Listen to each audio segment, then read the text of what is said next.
Boa tarde a todos. Mais uma vez, um prazer estar aqui com vocês nesse webinar Impacto da Digitalização de Saúde na Evolução de Lideranças do Setor.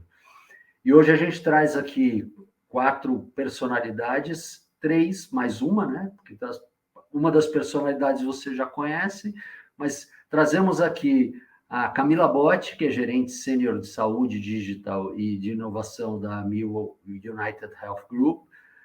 Daniel Greca, que é gerente de educação e projetos médicos estratégicos, diretor da unidade de negócios de saúde populacional do Hospital Sírio-Libanês.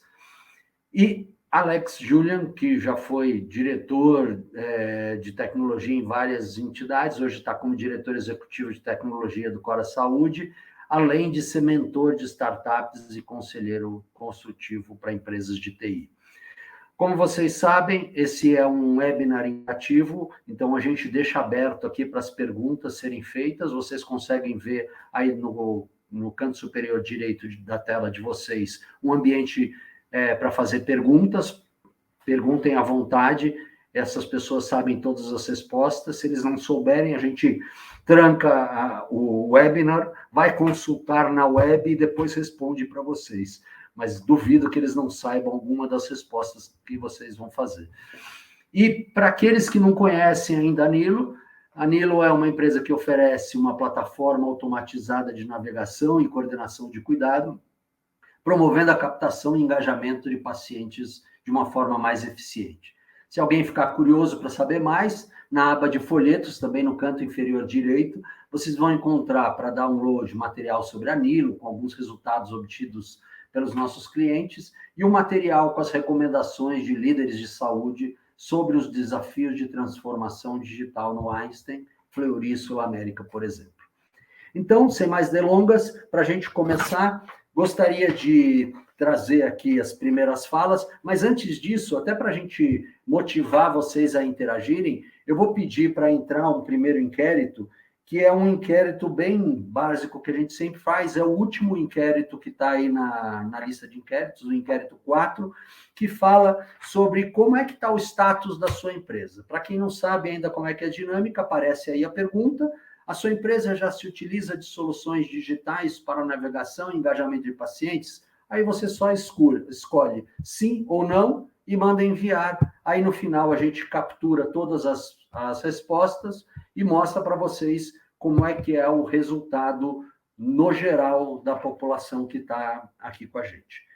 Camila, boa tarde, muito obrigado aí por ter aceito o convite. Queria começar com você, que já é uma liderança aí dentro do cenário de uma empresa histórica, né, com várias evoluções. Queria saber de você como é que a digitalização está moldando os modelos de negócio em saúde e como é que é o papel dos líderes nessa evolução, né? Porque uma coisa é você estar dentro da operação trabalhando com tecnologia, outra liderando equipes de tecnologia nesse processo de transformação digital.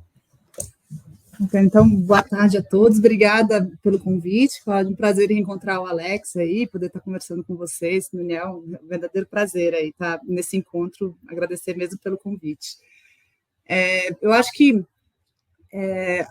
a gente tem trabalhado muito em modernizar, né, as ferramentas digitais, assim, acho que já está tudo muito digitalizado, mas a gente precisa inovar e modernizar, né, em termos de modelo de negócio, o que eu tenho percebido é que ainda a gente está muito em construção nos modelos de negócio, assim, né? Então, é comum de ver, às vezes, alguma solução, uma startup pilotar com o modelo de negócio e, ao longo do projeto, ir transformando esse modelo de negócio num outro modelo de negócio, né? Seja por conta da concorrência, do mercado ou da própria necessidade.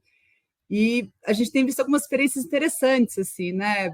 Eu tenho visto, por exemplo, a gente tem trabalhado lá com uma empresa que o modelo de negócio não é voltado especificamente para a Mil, por exemplo, como contratante, né? Ele tem outros modelos de negócio que também funcionam na plataforma. Então, o contratante passa no seu único modelo de negócio. Isso é muito bom, porque barateia, né, o processo para quem está contratando e estimula também o desenvolvimento da ferramenta, né? Não precisa ficar eu pedindo para desenvolver, porque ele tem benefício de desenvolver a ferramenta, porque outros que estão atravessando ali e estão usando, também fazem parte do modelo de negócio deles. Então, respondendo essa pergunta do modelo de negócio, eu acho que é uma coisa que está muito em construção ainda e com muita oportunidade aí de criar, de inventar e de testar, né? Eu acho que a gente ainda tem que temos que encontrar ainda bons modelos de negócio aí, estamos encontrando, né?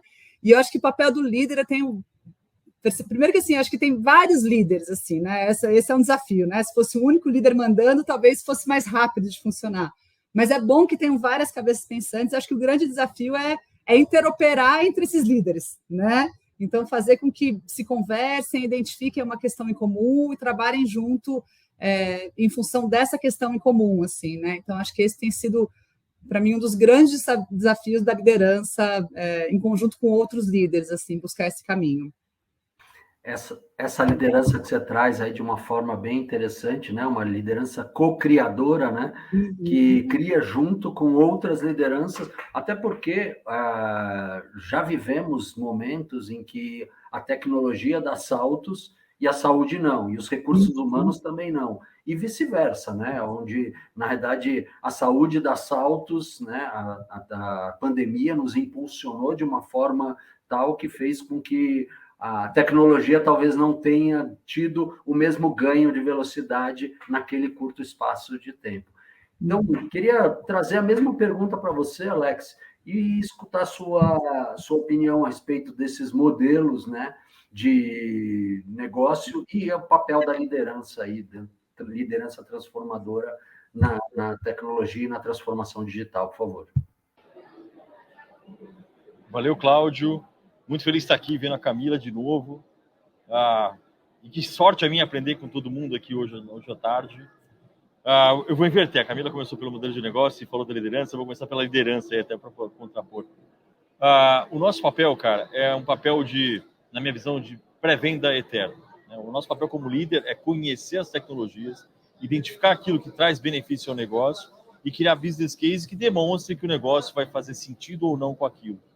Me agradou bastante a fala da Camila, porque é um mercado que está em ebulição e construção. A gente não tem uma flecha, uma bala de prata. É uma coisa que facilita a pivotagem, facilita a gente criar modelos diferentes e até pegar carona naquilo que está sendo co-criado com outra empresa, por exemplo. Isso é um ponto meio tricky, porque às vezes a gente ganha, mas, né, como tudo, a gente pode perder também indo nessa... Então, essa é o tipo de análise que a gente tem que fazer como líder. Fazer comprar, fazer ou usar como produto. Se usar como produto, tentar algum tipo de amarração para que a gente possa ser beneficiado naquele momento que é bom e também não possa ser prejudicado no momento que é ruim. Então, nosso papel como liderança é ter essa visão holística do mercado e do negócio para que TI, é uma coisa que eu prego bastante há muito tempo, TI não é mais um centro de custo, TI é um centro de lucro. Né? TI tem que olhar para o mercado, identificar aquilo que a gente tem de benefício tecnológico e apresentar para o business. Né? Apresentar para o business como solução, validar hipóteses com o business. Desafiar o business a identificar alguma coisa que talvez ele não consiga identificar e às vezes até segurar um pouquinho, porque a gente ainda tem muito fornecedor que vai direto ao business e fecha negócio por lá. Né? Então, como é que a gente consegue, como tecnologia, garantir parâmetros de segurança, de viabilidade, de transparência, se a gente não consegue acompanhar esses ritmos em todos os lugares? Então, o papel do líder, o papel do líder primeiro é motivar o time a saber que a gente vai estar lidando com aquilo que é muito bacana às vezes e aquilo que não é tão bacana de vez em quando. Né? Embora a gente tenha inovação, eu até brinco com o meu time hoje em dia que inovar com grana é fácil, querer ver inovar no esquema MacGyver, com clips e com a borrachinha, que é mais legal ainda. Né? Então, como é que a gente tira o suco desse limão?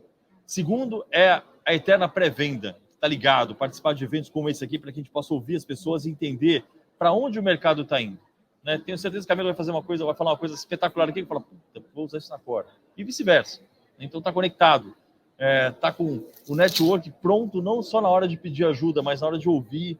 Né? Não é à toa que o Papai do Céu deu 2 orelhas para a gente e uma boca. Então a gente acaba participando como líder nesses momentos de olhar o mercado de forma holística para identificar possibilidades. E aí é a pré-venda eterna lá dentro. E como é que a gente consegue pré-vender? Me agrada muito a teoria da POC, traz o cara para demonstrar o valor. Né? A gente tem que espetar aqui coisas. TI, na minha visão, já deixou de ser sexy. Ela não pode trazer uma coisa porque é legal, porque é bonita, porque é diferentona. Cara, quem vai trazer dinheiro na mesa? Essa é a pergunta. Né? Mas eu juro por eu prometo muito que eu trago na hora da venda. Vamos fazer uma POC. Se conseguir trazer o benefício, nem se for pequeno, a gente consegue emplacar isso aqui de forma muito mais fácil. Então, se eu puder contribuir com meus tostões, acho que essa é a linha que eu iria. Não, ótimo. Enquanto a gente espera o Daniel, que caiu e voltou, eu acho que ele voltou na aba de espectadores e não de palestra. A pessoa é tão humilde, né, que ele quer ir para o lado dos espectadores, né? Mas a gente vai reposicionar ele em breve e ele vai voltar aqui para a nossa telinha. Enquanto ele não volta, eu queria só o seguinte, um tema que mexe muito com as empresas e tem muito a ver com a liderança é a questão de cultura. A gente também programou um inquérito a respeito de cultura, que é o primeiro inquérito lá na nossa relação, que eu queria que vocês respondessem. Olha ele aí, ó. Queria que o Daniel vai começar respondendo essa questão da cultura, mas eu queria que vocês primeiro respondessem o inquérito. E no inquérito que vai aparecer na tela de vocês, está lá, a transformação digital mudou a cultura e os relacionamentos internos e externos na sua empresa? Porque, assim, existe um fato que a cultura engole a estratégia no café da manhã, né? Essa é uma frase que todo mundo já viveu em todas as empresas, né? Não adianta você tentar embutir uma estratégia num local onde tem uma cultura diferente. Como é que essa cultura interna das empresas onde vocês trabalham, que são tão fortes, tão grandes, tão presentes, com tanta marca, né, com a marca tão impactante, como é que você trabalha essa questão da cultura na transformação digital? Deve haver resistências, deve haver facilidades e dificuldades, e é isso que a gente quer ouvir. Vamos começar por você agora, Daniel, por favor. Tá bom. Bom, espero que vocês me escutem. Vocês estão me escutando, né? Primeiro, desculpas, antes de falar ainda, meu boa tarde, desculpas, mas fugiu do meu controle, tive que reiniciar a máquina do nada, quer dizer, a máquina reiniciou sozinha. Obrigado pelo convite, Camila, Alex, Cláudio, prazer aqui estar com vocês. Vou tomar liberdade de só falar uma coisa da primeira pergunta, antes de responder a questão cultural, Cláudio. Acho que as duas coisas aconteceram ao mesmo tempo, né? A transformação digital e novas tecnologias, junto com a necessidade do setor em fazer diferente, dado a necessidade de novos negócios ou ainda, muitas vezes, drivada pelo desespero de fazer diferente, porque do jeito que está, a gente entende que está insustentável.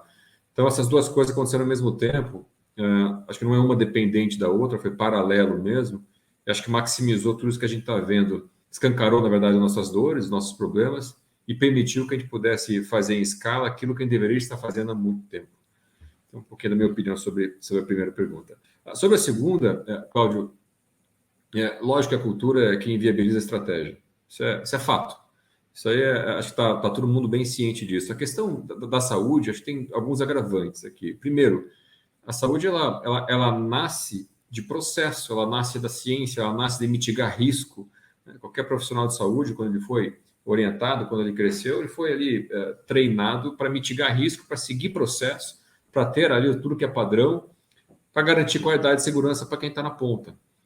Então, quando você tem uma mentalidade de processo hierarquizada, muito hierarquizada, e mitigação de risco, isso e zero tolerância a erro, isso vai completamente contra tudo que a gente pensa em inovação e transformação digital. Então, eu não culpo os profissionais de saúde ou as organizações de saúde, eu não acho que é uma questão de resistência no sentido de não quero fazer porque é novo.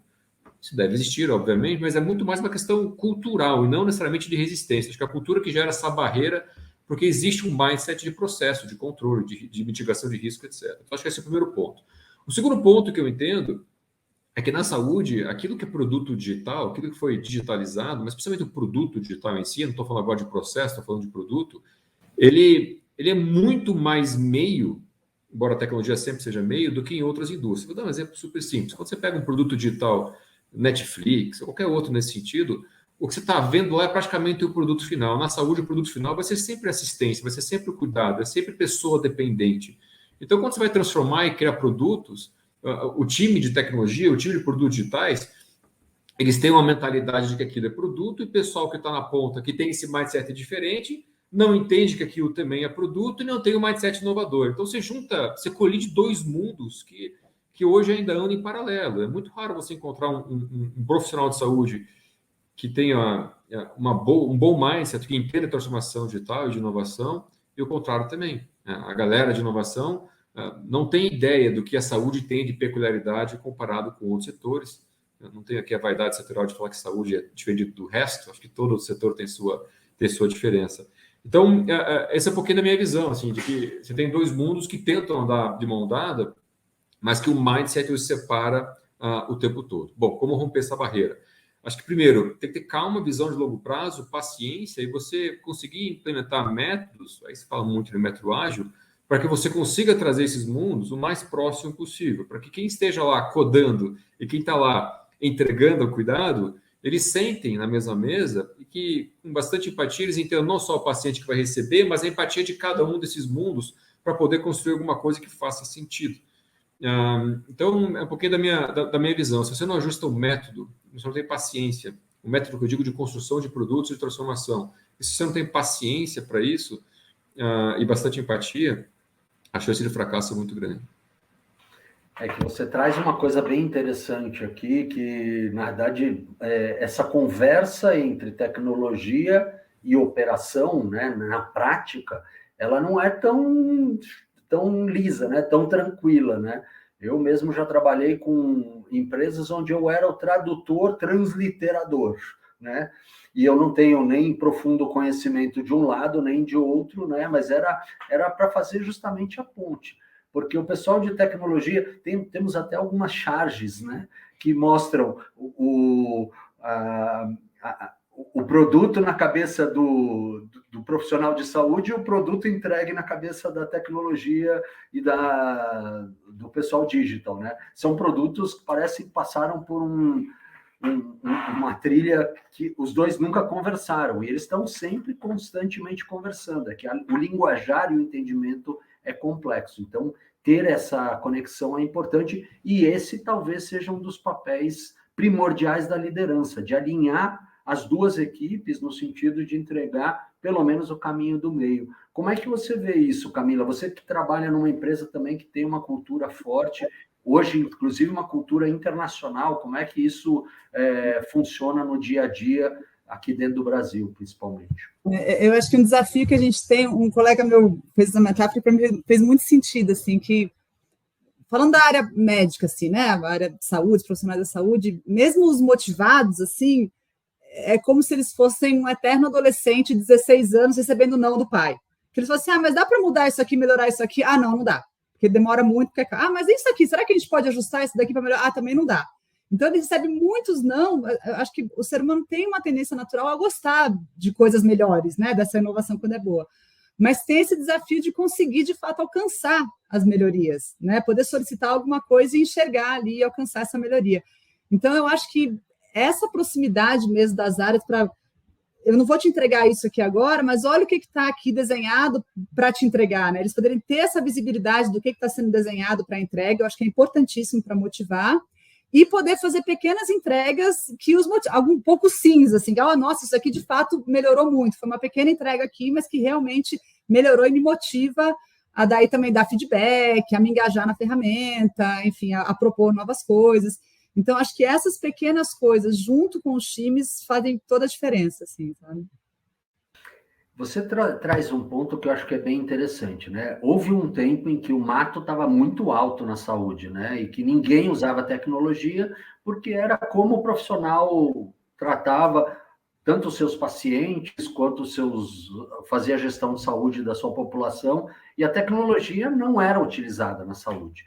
E de uma hora para outra, quando a tecnologia embarcou na saúde, ela encontrou realmente um mato de processos, né? Que o Daniel trouxe bem claramente, né? Não estamos falando de produtos ainda, estamos falando de processos muito alto, né? Porque haviam muitos processos mal conduzidos, uma vez que eram personalísticos, né? Cada pessoa fazia de um jeito, vamos tocar desse jeito. A partir do momento em que essa etapa, teoricamente, diminuiu, ainda existe um mato, mas ele não é tão alto, como é que a gente faz para melhorar esse uso da tecnologia dentro de determinadas culturas que não utilizavam saúde? Vocês são um bom exemplo, né, Alex? vocês vêm de um mundo da saúde onde não se utilizava tanto a tecnologia, era muito mais o como eu faço. Como é que vocês lidaram com esse processo depois que o mato alto sai? Porque no mato alto é aquilo que a Camila estava falando, fica mais fácil, olha, essa melhora já é muito melhor do que eu fazia antes, então ok, mas eu quero mais. E há sempre uma demanda, eu sei porque eu estava do outro lado, né? Eu sou o adolescente chatinho que chegava e falava, mas não dá para colocar aqui a pergunta tal, não dá para adicionar aqui uma variável tal. Como é que vocês fazem isso lá, Alex? Cláudio, Camila, a gente só sabe que tem um mato alto se a gente estiver perto do mato, né? Porque o mato alto de longe ele é pequeno. Então, o que eu cobro dos times e que eu sempre trabalhei assim, é um bico no balcão, cara. Você não vai sentir a dor do cara tanto a quilômetros de distância, né? A gente é um time de tecnologia que está lá por culpa do hospital, por culpa do paciente.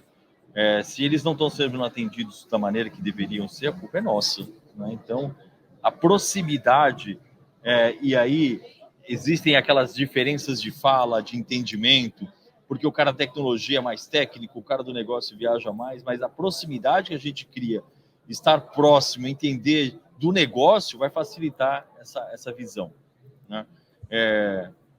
Acabou a época do cara intocável de tecnologia dentro de uma sala perfurando cartão. E aí eu entrego a minha idade. É que eu não sou velho, eu vi no YouTube essa cena. Mas a gente não tem mais essa de que TI é intocável. E muito menos também de que a outra entidade principal do hospital, que é o médico e o paciente, são intocáveis. Então, estar juntos para saber como que a gente consegue melhorar a maneira de cuidar, trazer inovação para que auxilie no cuidado, é primordial, né? Coisa simples.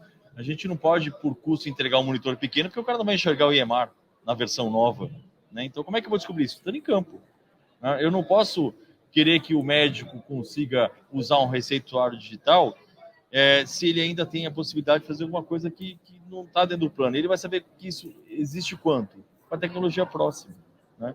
Então, estar junto é o nosso papel. Trabalhar junto é o nosso papel.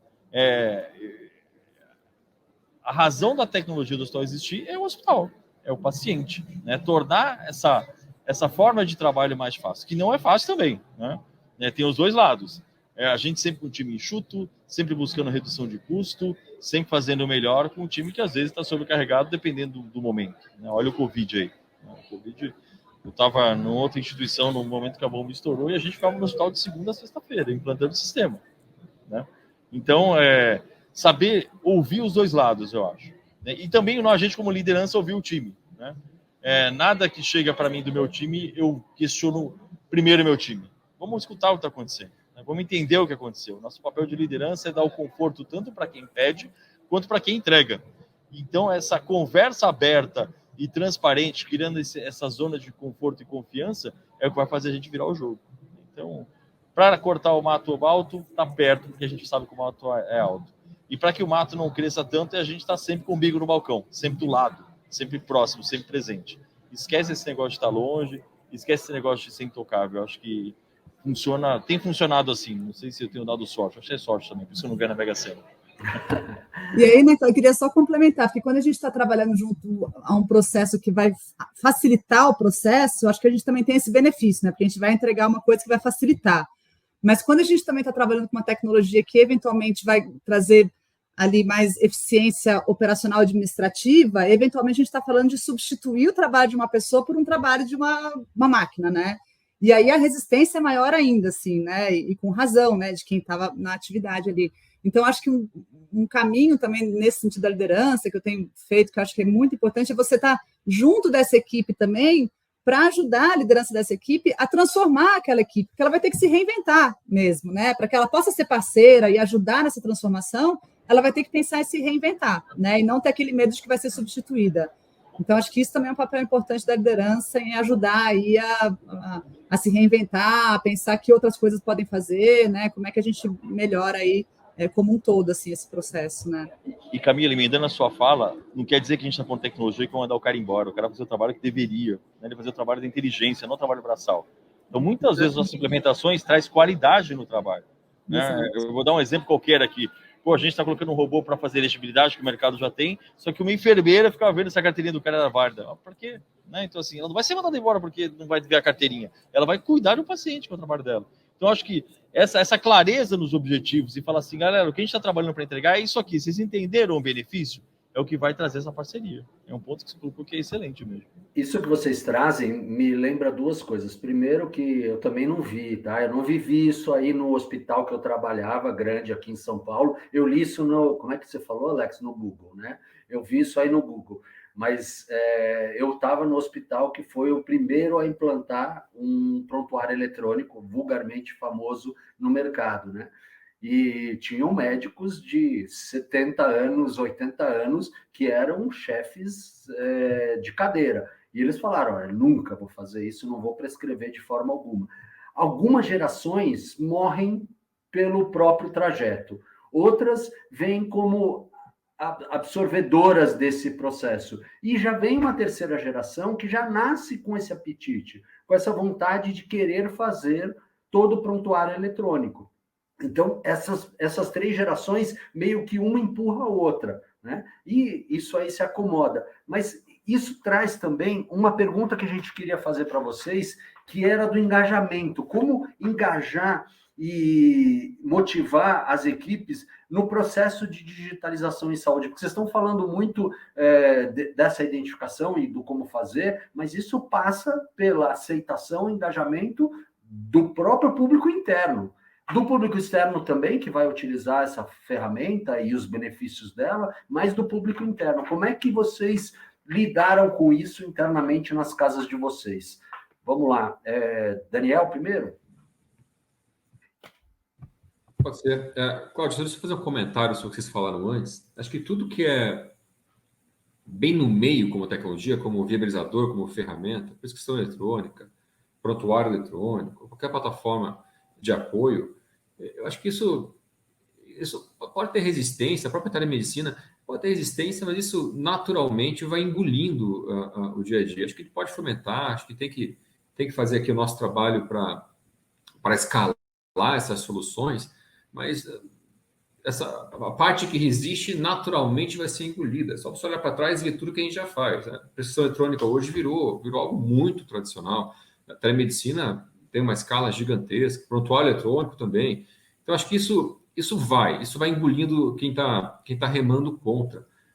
A provocação que eu faço aqui é o quanto a gente está usando todos esses meios para construir a nova saúde, para construir novos modelos assistenciais, para conseguir colocar uma estratégia assistencial sustentável numa população e escalar isso para um grande número. Acho que esse é o grande desafio do setor. Tudo que é mais meio, acho que a gente vai ganhando, a batalha é longa, é verdade, mas a gente vai ganhando. Eu quero ver que conseguir escalar um modelo assistencial sustentável, que vai entregar o cuidado certo na medida certa para uma grande população, dentro do modelo de negócio que o mercado aceite, o paciente fique feliz, que você respeite a ciência. Esse é o grande desafio. E como você usa a tecnologia para entregar isso. Eu esqueci sua pergunta. Fala de novo, por favor, Cláudio. O engajamento. Como é que vocês engajam o público interno, né? Eu acho que a hora que você...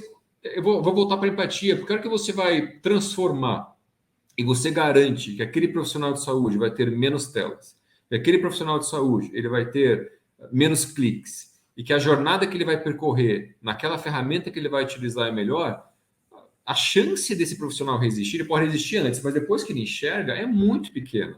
Mas veja que não é tão simples. Você vai ter que fazer um trabalho gigantesco, acho que encaixa com o que a Camila falou, e o Alex também, de aproximação e de ficar próximo, para que aquilo que você esteja construindo, ele tenha realmente a carinha do usuário. Se você vai construir, vai dar mais uma tela para ele, ruim. Se você vai construir, você não respeita o que faz sentido do ponto de vista do processo, ruim. Aí isso vai gerar muita resistência. Então, talvez a resposta para essa pergunta seja a mesma resposta da pergunta anterior. Se eu tenho um modelo de construção onde eu trago os times para operar junto, onde eu consigo trabalhar com empatia, agora não do paciente, mas do profissional de saúde, onde a minha entrega vai fazer com que ele entregue mais valor para quem está na ponta, é isso que o profissional de saúde quer. Ele quer atender melhor quem está na ponta. E você consegue entregar isso continuamente, acho que a resistência ela sai ao natural. É que você traz duas resistências, né? Aquela resistência em, né? Que é a resistência daquelas pessoas que resistem porque elas resistem, né?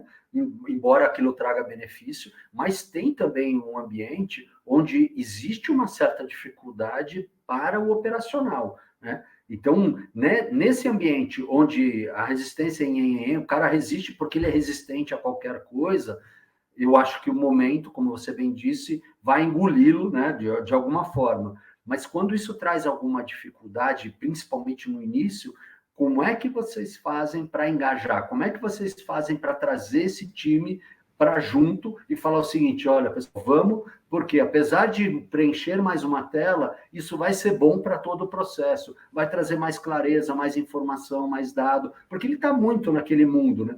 Você está no mundo macro estratégico, ele está no mundo operacional ali da digitação. Pô, para mim dói, né? Cláudio, posso só complementar minha resposta, então, baseado no seu comentário? Eu vou dar um case, um caso real, onde a mudança exigia um passo para trás para dar 3 para frente. Então, eu vejo que eu quase estou falando para as pessoas, vocês vão ter mais tela, a experiência talvez fique um pouco pior, mas acredite que lá no final, isso tudo é para a gente poder dar um passo maior lá na frente. Porque quando você consegue fazer uma transformação, que quem está lá na ponta consegue ver a melhora rápido, mais fácil, você já quebra essa barreira. Mas nesse caso aqui que eu estou me referindo, era o contrário. Era, ó, confia em mim, que é um passo para trás para a gente poder escalar uma montanha, ao invés de ficar dando, ou voar mais alto, ao invés de ficar dando voos de galinha, né? Aqui tem duas coisas que eu gostaria de compartilhar como fator crítico de sucesso. Muita comunicação e transparência. Muita comunicação e transparência. Mas tem que pecar pela transparência e pela comunicação. E 2, confiança. Se você faz um movimento desse e não há confiança, você já nasce com uma resistência, com um bloqueio muito grande. Agora, se ao longo do tempo o líder, aí conectando um pouquinho com a pauta principal aqui de liderança, o líder, ele tem os seus colaboradores, o time, não vou dizer na mão, mas engajados, com sensação de pertencimento, e que há uma confiança construída na comunidade de negócio, como instituição, eu acho que dá. Com muita comunicação e transparência, com confiança, você consegue falar, olha, vamos dar um passo para trás, mas lá na frente, dar talvez aí 3, 4 passos para frente, mas se não tiver esses pré-requisitos, vai ter uma jornada muito, muito turbulenta. Camila, como é que você trabalha essa questão do engajamento interno aí? Se quiser trazer um case. Já começaram a vir perguntas, lembro a todos que esse PIR que tem aí no canto superior direito é para justamente vocês fazerem perguntas, e no próximo bloco já vamos começar com algumas perguntas do público. Por favor, Camila. Eu acho que, né, puxando como o Daniel falou, eu acho que essa confiança e comunicação é essencial, e eu acho que essa confiança é feita na construção conjunta mesmo, assim, né? Então, se a gente tem diversas coisas para desenvolver, mesmo que tenha que dar um passo atrás, mas quando for entregar o que está causando mais dor naquela equipe, que a gente possa também resolver. Eu tenho que resolver diversas coisas aqui como liderança, gestão, mas o que eu posso colocar nesse meio que é a dor da equipe também, né? Então, poder construir esse caminho junto, entregar junto, eu acho que é fundamental para criar essa confiança, assim. Mas eu sempre, quando desenvolvo alguma coisa, a questão de... meu desejo, assim, meu objetivo é que seja tão amigável como é um Spotify, um Netflix, que não precisa fazer força para engajar, né? Que a coisa seja tão melhor, tão natural.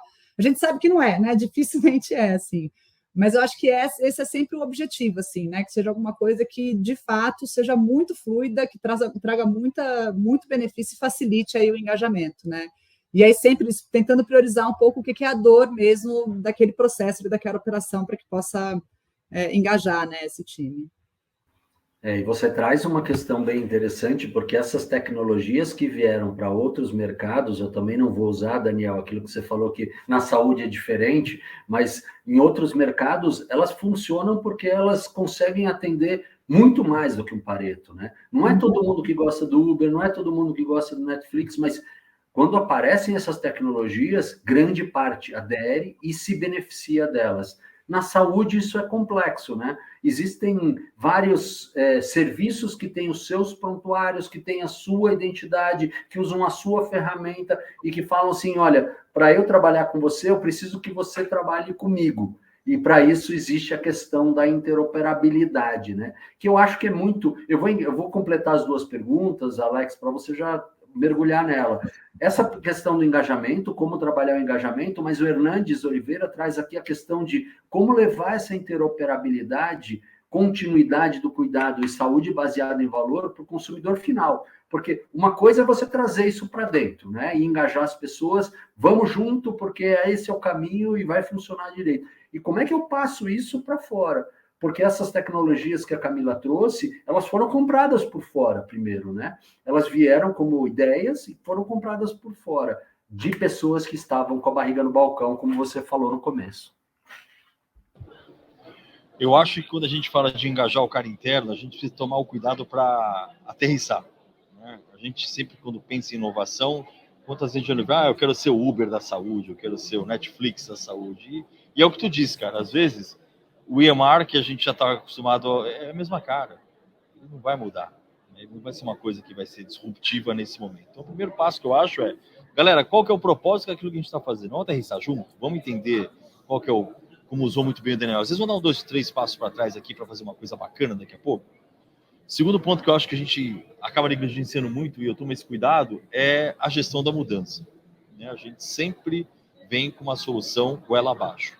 A gente não trabalha a mudança que essa solução pode gerar no processo, pode gerar no dia a dia, e por que não, pode gerar nas pessoas, né? Às vezes, um time de astros não ganha a Copa de 2006. Então, às vezes, a gente tem que talvez mudar, repensar o modelo de negócio. E a parte da interoperabilidade, eu acho que, de uma maneira ou outra, a gente já faz isso. Eu estava conversando com uns amigos ontem, inclusive, no outro evento, e surgiu a mesma pergunta, que a interoperabilidade é a pergunta que... Eu estou na saúde há 5 anos, vim do mercado financeiro, mas a saúde sempre tem essa pergunta, né? Todo fora, interoperabilidade, a gente não faz porque não quer, cara. Assim, sendo bem honesto com você, a gente não faz porque não quer. Aliás, a gente faz. Eu tenho certeza, como eu já conheço, a Mil faz, eu tenho certeza que o Daniel faz lá no hospital dele, a Cora faz, né?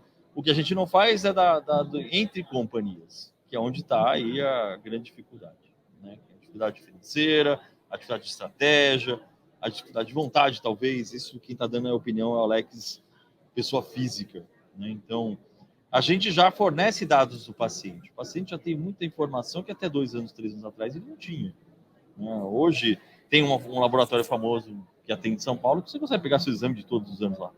Isso não existia, né? Agora tem um software do paciente onde ele pega todas as consultas de exames e consultas e todos os resultados dele num aplicativo só. Então isso é ter interoperabilidade. Agora tem hospitais, mais de um hospital onde ela atua. Então, invariavelmente, o Alex sai do hospital A e vai se consultar no hospital B, vai se tratar no hospital B. Então, a gente tem que ter isso. Agora, quando que nós, e aí, de novo, voltando agora, tirando o chapéu da Cora, colocando o chapéu do Alex, cidadão, quando que a gente vai ter a vontade de fazer interoperabilidade?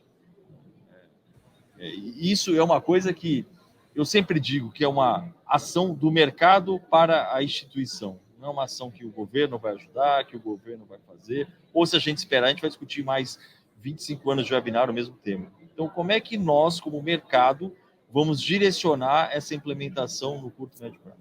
O SUS já tem interoperabilidade, já tem lá o Conecta SUS. Tem um monte de interoperabilidade acontecendo, mas quando é que a gente vai interoperabilizar de verdade? Quando é que eu vou pegar o dado do hospital A, o dado do Alex e ter um lugar único para o Alex? Falta a gente como mercado se mexer. Falta a gente como mercado agir nesse sentido. Falta a gente como mercado querer fazer. Porque a tecnologia está aí, cara. A tecnologia tem um monte de layer, tem um monte de banco de dados, tem um monte de data lake.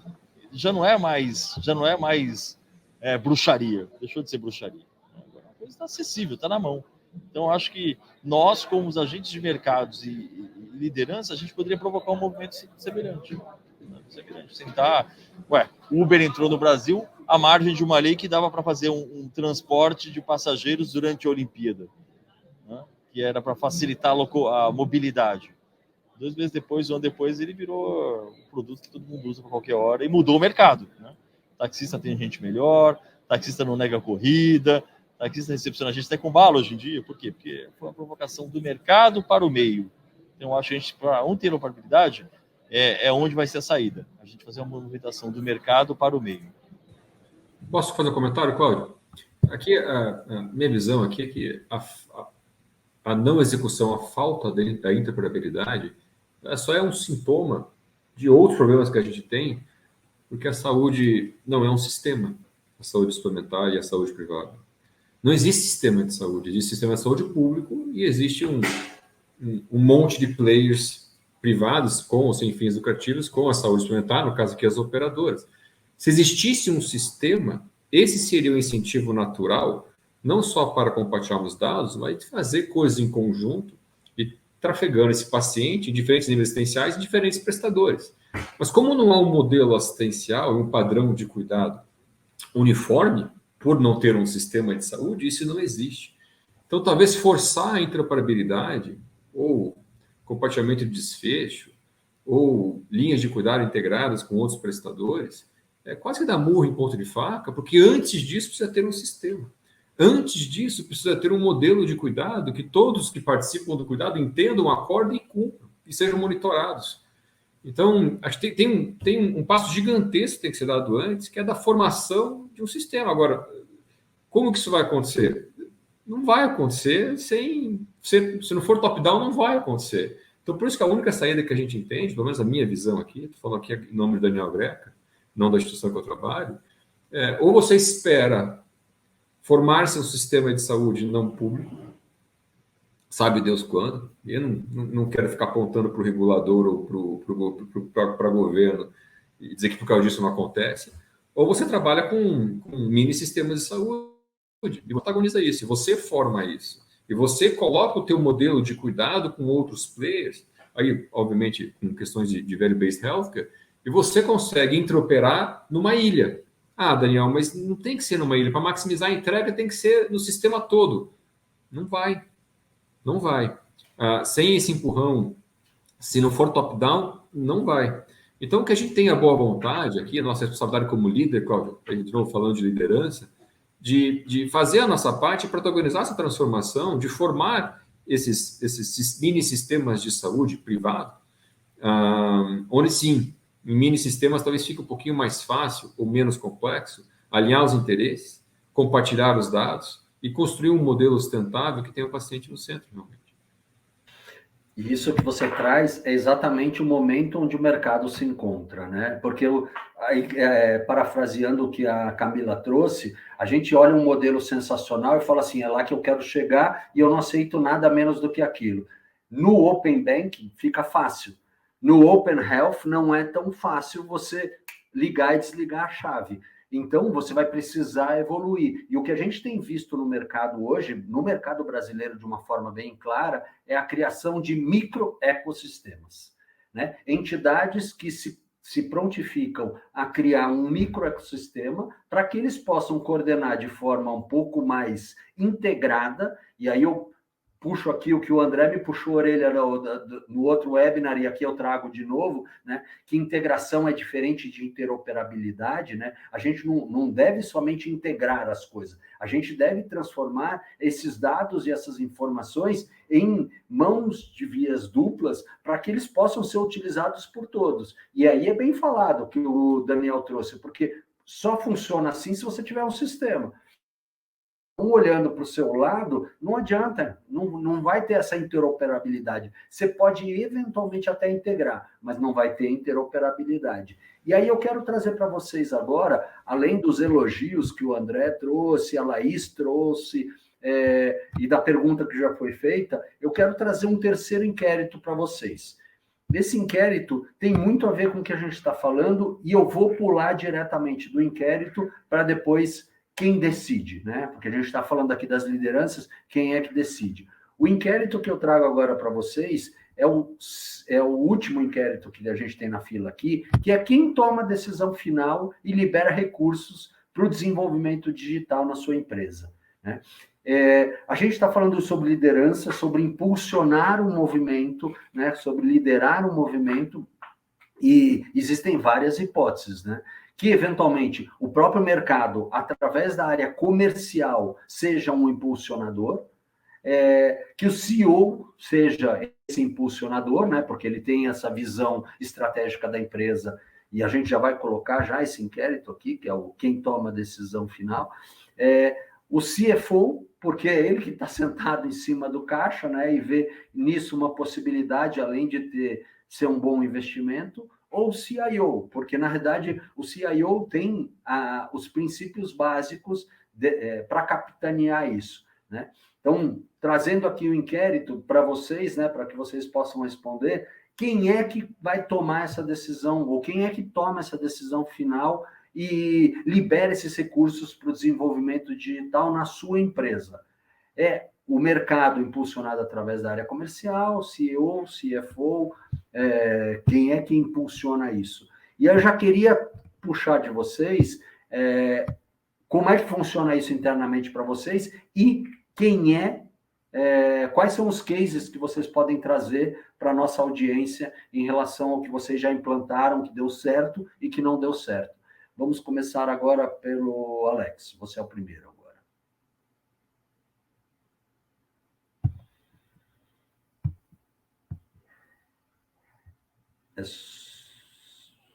Você está respondendo a pergunta. Eu estava respondendo a pergunta ainda. Ela não é fácil. Depois eu vou dar uma lidinha nesses inquéritos todos para todos, tá? Mas fica tranquilo.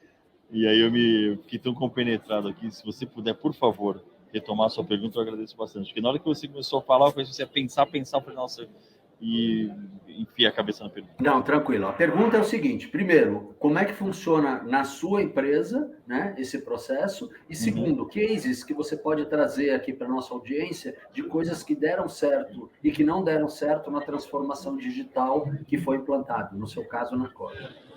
Tá. Para mim, esse grupo inteiro participa de forma colegiada, né? Obviamente, cada ator no seu papel, cada um trazendo o lado financeiro, o lado de estratégia, o lado de conhecimento técnico, mas eu não gosto de tomar decisão de forma unilateral, né? Então, envolver todos esses stakeholders nas decisões é o que eu acredito que funciona. A gente tem algumas coisas de sucesso e muitas coisas que também a gente aprendeu, né? Que hoje a gente acaba aprendendo com erro, e isso é muito bom, né?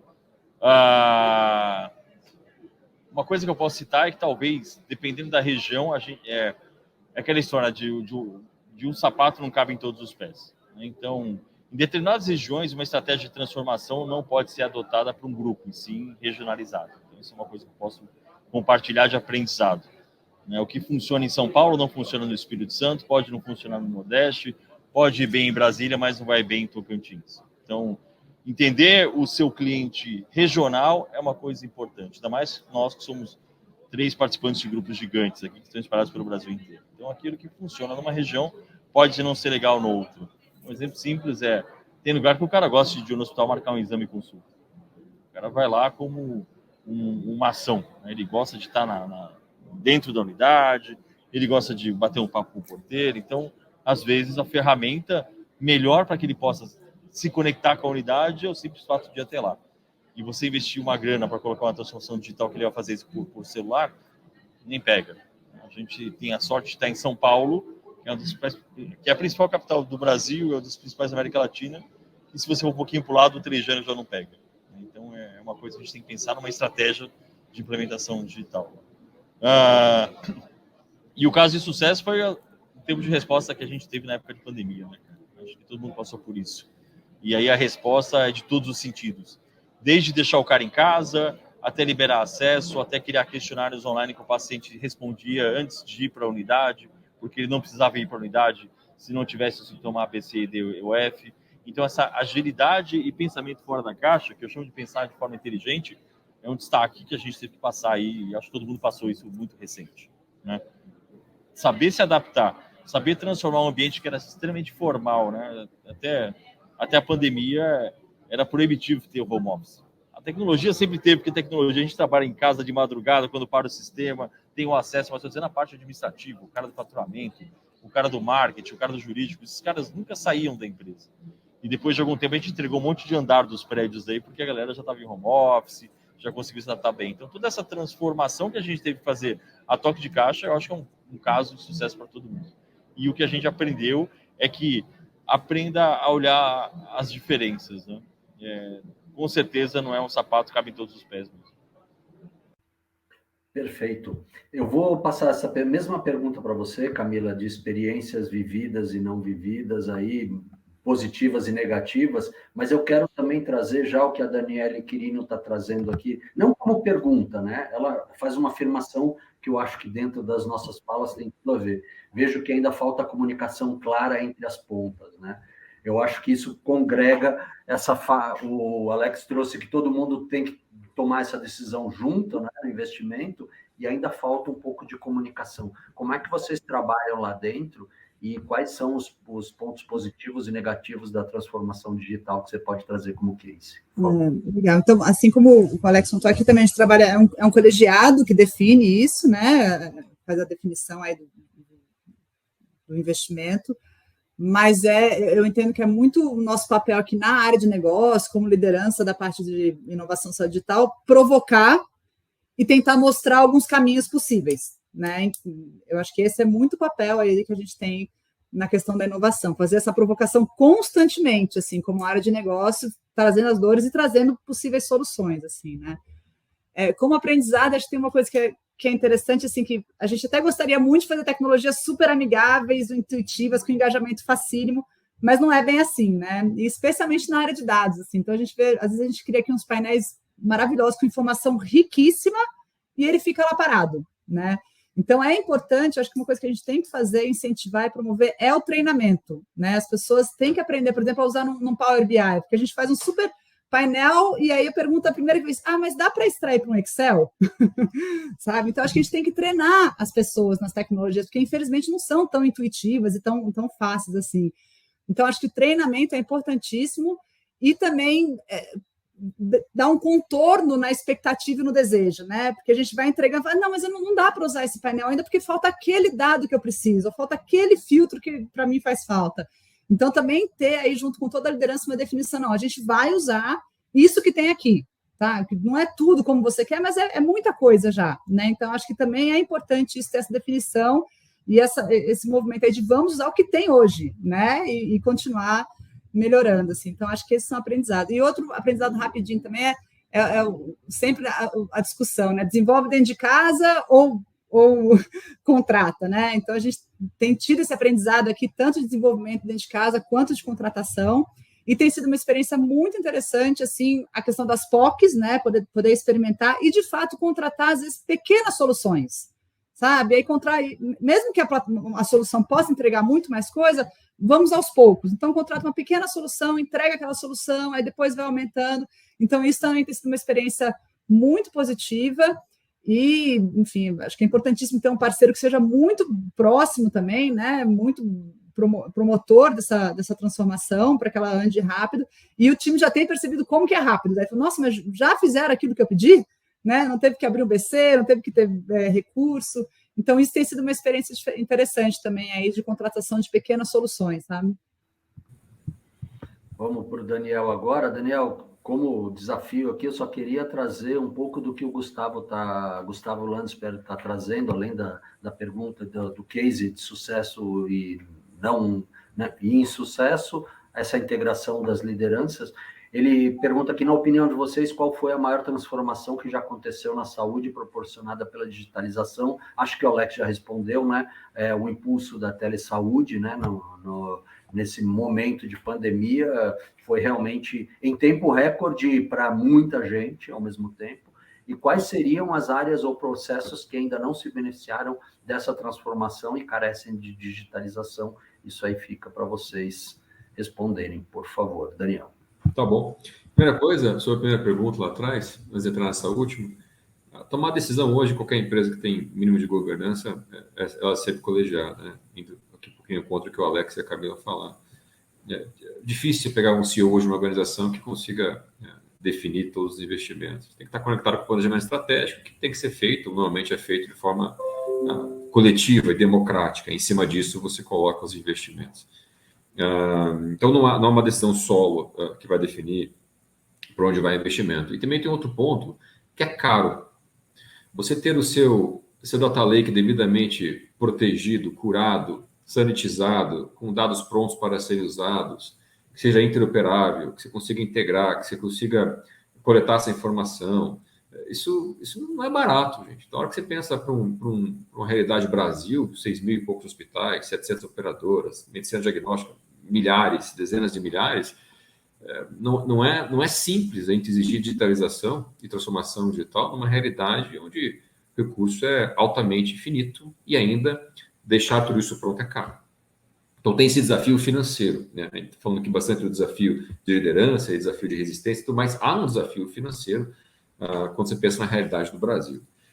Gostei do que a Camila falou, esse make or buy é sempre uma decisão complexa, faça em casa, use o ecossistema.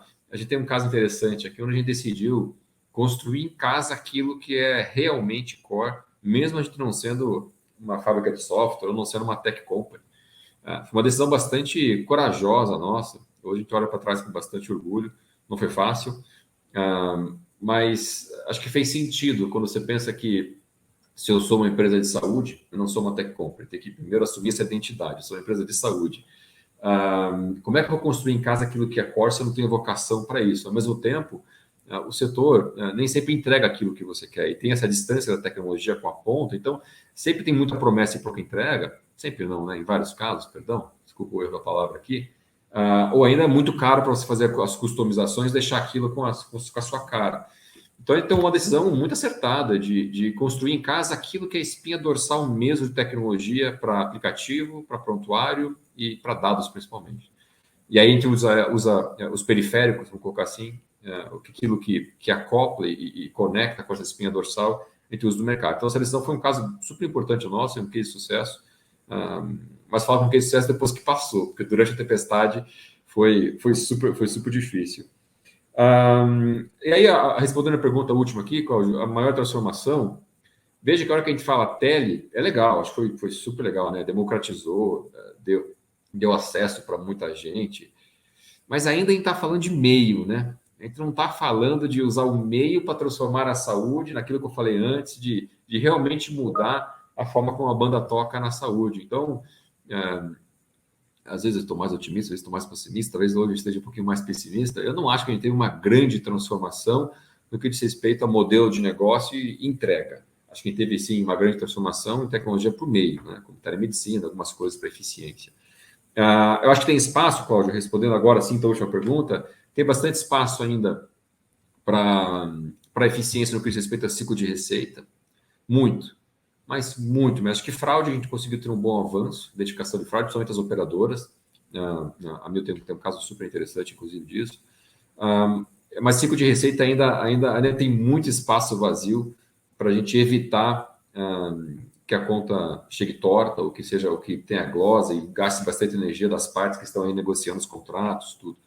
Mas eu ainda desafio a gente utilizar isso não só, mas paralelamente, né? Não só aqui na parte de excelência operacional, back-office, mas utilizar isso de uma forma inteligente para melhorar o cuidado. Bom, a gente podia ficar falando aqui horas e horas e horas sobre esse tema. Eu quero juntar essas duas últimas perguntas aqui numa só para a gente poder fechar e vocês darem aí suas considerações finais. A Caroline traz a questão da formação de recursos humanos, né? A formação básica dos profissionais de saúde inclui poucas disciplinas envolvendo tecnologia, e isso dificulta a aceitação e adesão às ferramentas. Eu acho que já melhorou bastante. A minha geração não tinha nada, e acho que vem vindo num crescente, o que melhora bastante, mas eu quero ouvir a opinião de vocês. E a Graziele traz... É mais desafiador trazer a usabilidade e engajamento do público externo ou do público interno para o uso de novas tecnologias em saúde? E eu acho que a gente pode consolidar essas duas perguntas para... O Alexandre Veloso também traz aqui uma questão do profissional, né? Então, acho que a gente está consolidando essas três perguntas. Para vocês finalizarem aí, vamos começar com Camila, ladies first, e já agradecendo aí a presença.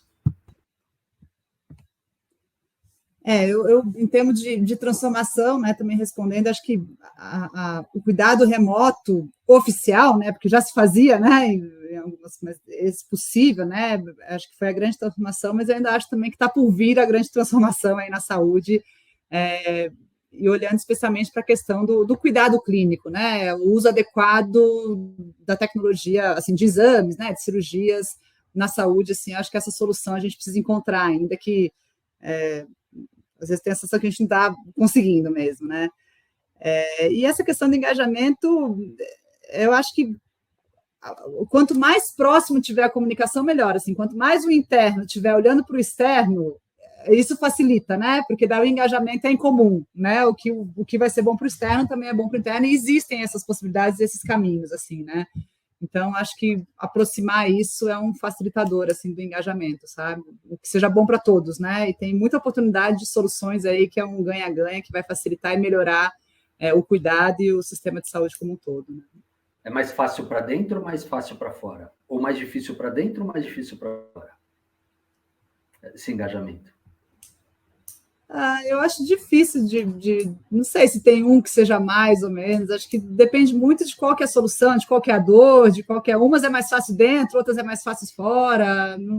Não sei se tem alguma que é mais ou menos do que a outra, assim. Acho que as duas são desafiadoras, assim, sabe? Não, eu concordo plenamente. Alex. Concordo quando tu disse que preparar o cara que hoje trabalha da parte clínica com tecnologia mudou bastante, né? E aí, assim, um aproveitamento da tecnologia do pessoal da ponta. Hoje, uma gerente e 3 coordenadoras do meu time são enfermeiras. Então, ter essa visão da ponta mesclado com tecnologia tem sido um caminho bom, né? Porque traz a dor, traz o conhecimento, e tecnologia a gente aprende, né? É difícil aprender o negócio. Então, há sim uma mudança na formação dessa galera, obviamente que nunca vai ser 100%, mas eu acho que houve sim uma evolução.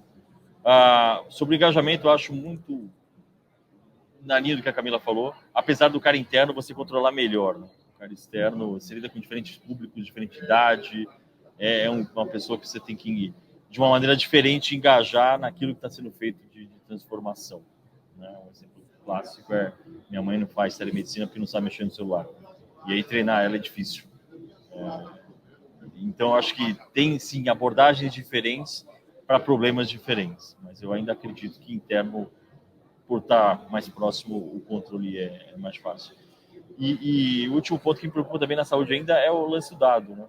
A gente ainda tem muita informação, mas muita informação que não é de qualidade. Isso acaba dificultando a gente fazer uma mudança que seja... Eu acho que a telemedicina foi uma baita mudança. E eu falo com a minha longa experiência de 5 anos em saúde, por isso que talvez para a saúde ela seja pouco, mas o avanço a gente teve. Embora a Camila disse bem, minha mãe fazia telemedicina com o tio Valente quando eu tinha 8 anos. Ela ligava e falava assim: tio Valente, o Alex está com febre, o que eu faço? Isso era telemedicina. Mas o simples fato de você, numa área remota, ter uma pessoa que possa ser atendida por um médico, cara, é outra. Mas o dado ainda precisa ser melhor tratado. O dado ainda precisa ser coletado da melhor maneira, né? Porque a gente ainda trabalha com informação que a gente não garante que está verdadeira ou que foi bem colocada, ou é um campo flop no meio de um monte de coisa lá que a gente precisa descobrir. Então, acho que a gente vai transformar a saúde na hora de começar a tratar melhor o nosso dado. E agradeço a chance, agradeço esse painel bacana, foi muito bom trocar com você, Camila, Daniel e Cláudio, e obrigado pelas perguntas, galera. Acho que o engajamento de todo mundo e a preocupação é muito válida. Valeu. Obrigado. Daniel, eu tinha colocado a questão da telesaúde justamente pelo impacto muito mais social do que o impacto técnico, né? Mas concordo com vocês na fala. E agora é você, Daniel, por favor. Tá bom. Investir em capital humano é fundamental. A saúde, como eu falei, é muito pessoa dependente. Se você não consegue treinar as pessoas para entenderem os dois mundos, e quem falou foi muito feliz, né? O profissional de saúde, ele sai muito técnico da graduação, e se a gente não consegue reformular todo o processo de educação, a gente vai continuar tendo esse gap, esse gap entre quem está na assistência e quem não está na assistência. Dá um exemplo super simples, né? Quando que alguém de dados, de arquitetura, consegue ter um raciocínio de epidemiologista? Ou quando que o epidemiologista consegue ter raciocínio de quem está lá trabalhando em engenharia de dados? Como é que se une esses dois mundos? São coisas completamente apartadas. Talvez em outros setores, você consegue ter isso um pouquinho mais próximo.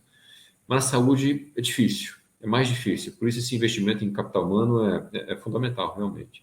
Com relação ao externo e interno, pergunta difícil. Vou tentar responder, escolher um lado aqui para não ficar no meio, mas veja que eu vou colocar uma condição. Se você tem um bom ambiente interno, bom índice de confiança interno, eu acho que o externo é altamente complexo, principalmente nos pontos da jornada onde o paciente ele é um consumidor ou se comporta como tal.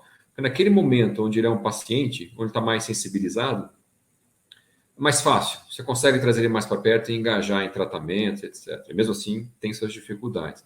Agora, na jornada que ele está percorrendo, onde ele se comporta como um consumidor, e aí não interessa se você é linha aérea, se você é banco, se você é hotel, se você é hospital, se você é medicina diagnóstica, seja o que for, ele se comporta como consumidor e vai exigir de você as mesmas conveniências, comodidades, ali é muito difícil. Em outras palavras, na atenção primária ou na baixa complexidade, você engajar esse paciente num novo produto, numa nova ferramenta, é altamente complexo. Só você vê a barreira que a atenção primária tem no Brasil. Mas nos níveis mais complexos, eu entendo que isso tende a ficar um pouco menos difícil, né? Mas porque ele é um paciente, não um consumidor naquele momento. E obrigado, Cláudio. Obrigado de novo pelo convite. Você está encerrando. Obrigado mesmo. Prazer participar. Sensacional. Obrigado a vocês. Na verdade, foi um prazer aqui aprender com vocês. O Alex já tinha falado isso no começo, e realmente são pessoas que têm muita experiência, que trazem muita questão prática, né, de como fazer e implantar essas coisas. Então, obrigado aí a contribuição. Lembrar a todos aí que a gente está à disposição, e se quiserem mais informações a respeito da Nilo, é só pegar lá nos folhetos e nos informativos. Com isso, a gente encerra mais um webinar, agradecendo a todos vocês e esperando para o mês que vem mais informações. Muito obrigado. Só agradecer também, acabei só respondendo, agradecendo, mas muito obrigada aí ao convite. Isso, a gente agradece. Muito obrigada. Muito obrigado, Camila.